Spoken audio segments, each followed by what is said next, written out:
Let's start with the history. The UNC-Duke rivalry dates back to the 1920s. WFMY News 2's Grace Holland spoke to a man who's followed it closely.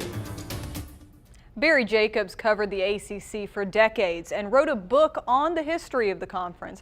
What better backdrop for our conversation than the ACC Hall of Champions in Greensboro?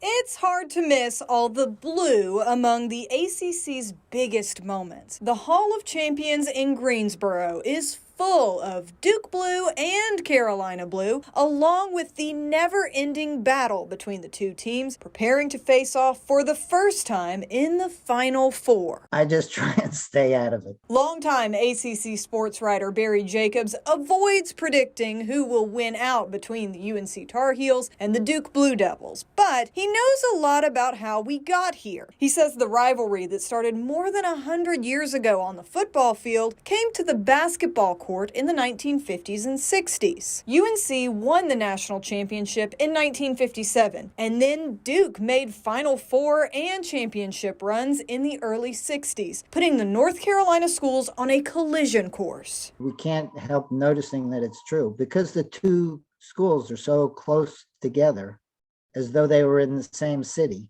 and they're of equal weight and strength and tradition. Turns out, North Carolina's reputation as a basketball state started in those days too. He says ACC games were often the only games on TV. Who were the best ACC games? In the 50s, they involved North Carolina.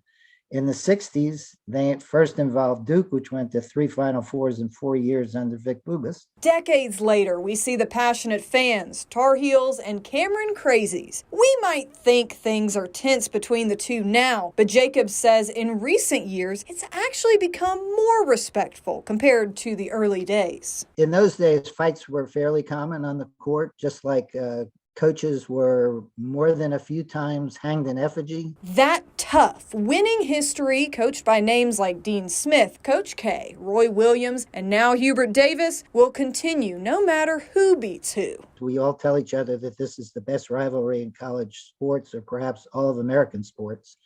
And actually, there's a strong argument that that's the case. All that's left is to find out who wins in the next chapter. In Greensboro, Grace Holland, WFMY News 2.